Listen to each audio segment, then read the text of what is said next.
വിവിധ പ്രദേശങ്ങൾ വെള്ളത്തിലായിട്ടുണ്ട്. മഴ കൂടുതൽ ശക്തി പ്രാപിക്കുന്ന സാഹചര്യം.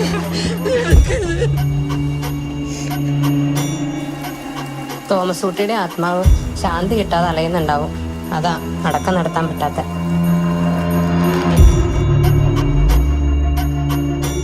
നീ എന്നെ എന്നോട് പറയാഞ്ഞേ?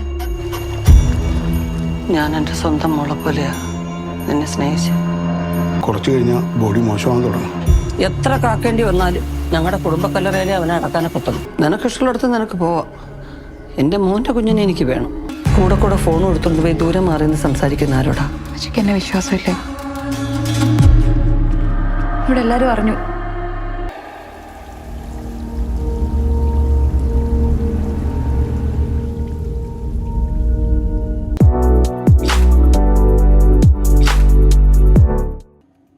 സിനിമാളിൻ്റെ പുതിയ എപ്പിസോഡിലേക്ക് സ്വാഗതം.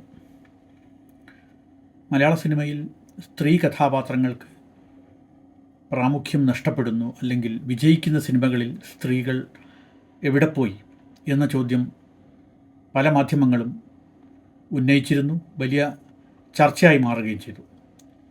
സിനിമാളിലും ആ വിഷയം ചർച്ച ചെയ്തിരുന്നു.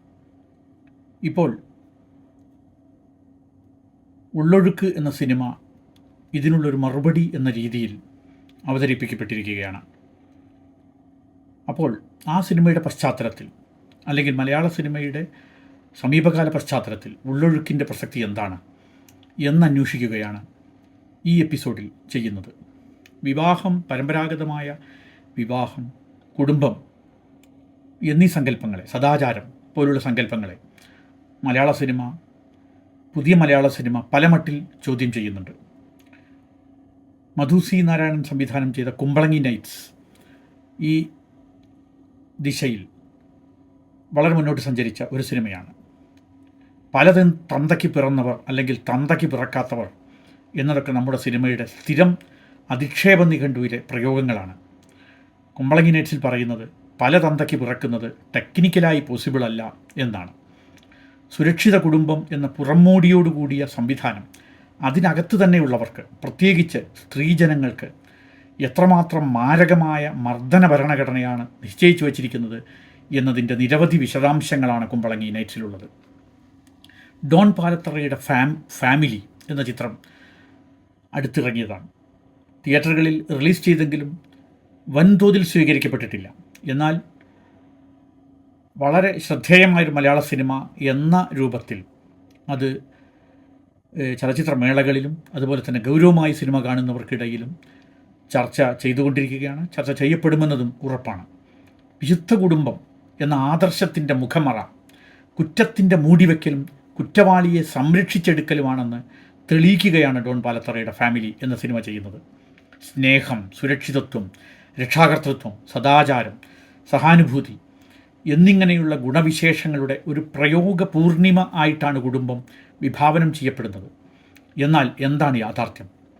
മതപൗരോഹിത്യത്തിൻ്റെയും ജാതി സാമുദായികതയുടെയും പഴഞ്ചൻ സദാചാര മൂല്യങ്ങളുടെയും പൊള്ളയായ രാഷ്ട്രബോധ ദേശസ്നേഹ ഗീർവാണത്തിൻ്റെയും ബലങ്ങളിൽ വാരിക്കൂട്ടി നിർത്തുന്ന അദൃശ്യമായ ഒരു തടവറ മാത്രമാണത്. കുടുംബം എന്നത് എല്ലാം മൂടിവെക്കേണ്ട ഒരു കരിമ്പടമാണിവിടെ. ഇത് വിരിച്ചിടാൻ നിർബന്ധിക്കുന്നതാവട്ടെ മതപൗരോഹിത്യവും ജാതി സാമുദായികതയും. ഈ പശ്ചാത്തലത്തിലാണ് ഇപ്പോൾ ക്രിസ്റ്റോ ടോമി സംവിധാനം ചെയ്ത ഉള്ളൊഴുക്ക് എന്ന സിനിമ റിലീസ് ചെയ്തിരിക്കുന്നത്.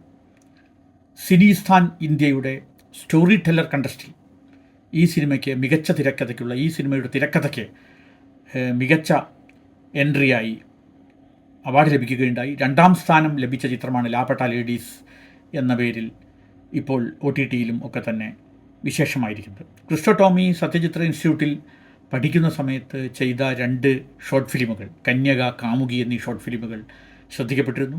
അതുപോലെ തന്നെ നെറ്റ്ഫ്ലിക്സിൽ അദ്ദേഹം ചെയ്ത ഡോക്യുമെൻ്ററി കറിയൻ സൈനൈഡ്, ജോളി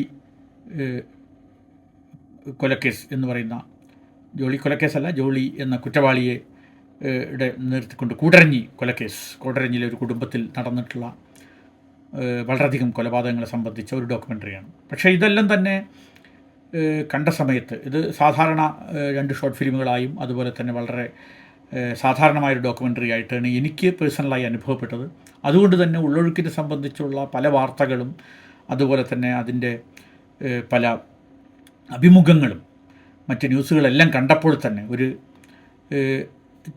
ചെറിയ ചില പ്രശ്നങ്ങൾ ഉണ്ടായിരുന്നു, പ്രത്യേകിച്ചും ഈ 2 ഷോർട്ട് ഫിലിമുകളുടെയും ഡോക്യുമെൻ്ററിയുടെയും പശ്ചാത്തലത്തിൽ. എന്നാൽ ഈ സിനിമ വളരെയധികം പ്രത്യേകിച്ചും മലയാള സിനിമയിൽ ഇന്ന് പല കാരണങ്ങളാൽ നേരത്തെ പറഞ്ഞ സ്ത്രീ കഥാപാത്രങ്ങളുടെ തിരോഭാവം അല്ലെങ്കിൽ സ്ത്രീ കഥാപാത്രങ്ങളുടെ അഭാവം എന്ന വിഷയത്തെ ഇത് എപ്രകാരമാണ് മറികടക്കുന്നത് എന്നുള്ളത് വളരെ പ്രധാനമാണ്. ഇതിൽ മലയാള സിനിമയിൽ നമ്മുടെ പ്രിയപ്പെട്ട 2 അഭിനേത്രികൾ, ഒന്ന് ഉർവശി മറ്റൊന്ന് പാർവതി തിരുവോത്ത്, ഇവരാണ് ഈ സിനിമയിൽ പ്രധാനപ്പെട്ട 2 റോളുകൾ ചെയ്യുന്നത്.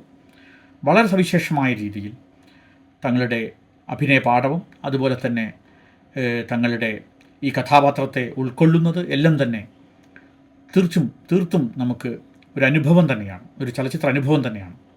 വളരെ ഫ്രജൈലായ ഒരു ഭൂപ്രകൃതിയാണ് കുട്ടനാടിനുള്ളത്. ആ ഫ്രജൈലായ ഭൂപ്രകൃതിയും സാംസ്കാരിക ചരിത്ര സാമുദായികമായ മനുഷ്യബന്ധങ്ങളും സദാചാരത്തിനും സ്നേഹത്തിനുമിടയിൽ കുടുങ്ങിപ്പോകുന്നവർ, ഇങ്ങനെയുള്ള വളരെ സങ്കീർണമായ, ഒരർത്ഥത്തിൽ വളരെ ലളിതമായിരിക്കെ തന്നെ വളരെ സങ്കീർണമായ മനുഷ്യാവസ്ഥകളെയാണ് സത്യത്തിൽ ഉള്ളൊഴുക്കിൽ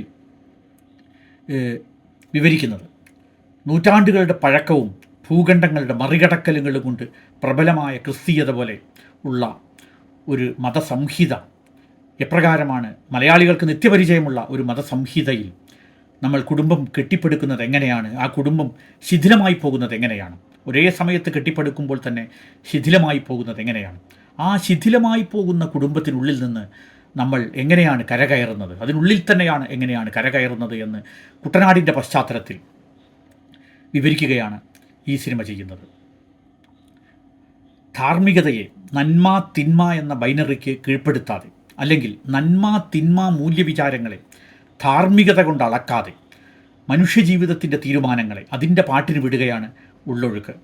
ശരിക്കും ഉള്ളൊഴുക്ക് തന്നെ. ഉള്ളിലൊഴുകുന്നതിനനുസരിച്ചാണ് ഒരാൾ അവളുടെ ശരിതെറ്റുകൾ നിർണയിക്കുന്നത്. ലൈംഗിക ദാമ്പത്യം, പ്രണയം, പിതൃത്വം, സദാചാരം എന്നിവയുടെയൊക്കെ സാമ്പ്രദായിക നിർവചനങ്ങളെ പരിഗണിക്കാത്ത രീതിയിലാണ് കഥാഗതി തീരുമാനിക്കപ്പെടുന്നത്.